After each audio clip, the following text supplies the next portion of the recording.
Hello बच्चों और question is here in referring to an organism in writing such as in a newspaper text book और lab report which of these rules to be follow. देखिए, जब भी हम नाम लिखते हैं किसी भी ऑर्गेनिजम्स का तो हमें पूछा गया है कौन कौन से रूल हैं जो फॉलो होते हैं।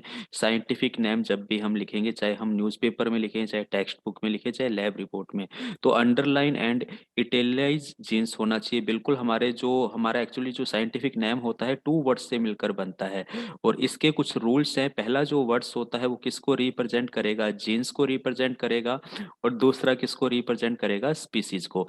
फिर खास बात क्या अपने को याद रखनी है, ये दोनों के दोनों नाम हमारे पास में इटैलिक होने चाहिए, ठीक है। और साथ साथ लिखते वक्त दोनों सेपरेट हमारे पास में क्या होने चाहिए, अंडरलाइन होने चाहिए। तो बिल्कुल सेपरेट हमारे पास में अंडरलाइन होने चाहिए। और कैसे होने चाहिए, इटैलिक हमारे पास में होने चाहिए। जीन्स स्पेशली या चाहे हम स्पीसीज की बात करें तो ये जीन्स एंड स्पीसीज दोनों के लिए ही ये बात हमारी फॉलो होती है। तो ये स्टेटमेंट तो सही है।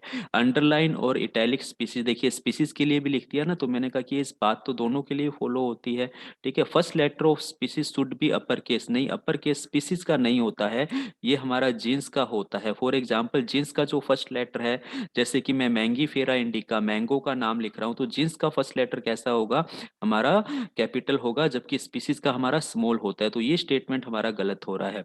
First letter of genus should be upper case, yes ये अपर केस होता है। तो अल्टीमेटली पहला, दूसरा और फोर्थ जो हमारा स्टेटमेंट है ये सही है, यानी कि ए ऑप्शन बिल्कुल यहाँ पे सही जाता है। थर्ड स्टेटमेंट हमारा यहाँ पर क्या है, रोंग है, ठीक है। तो ऑप्शन ए हमारा यहाँ पर क्या जाता है, राइट आंसर है। Okay, thank you.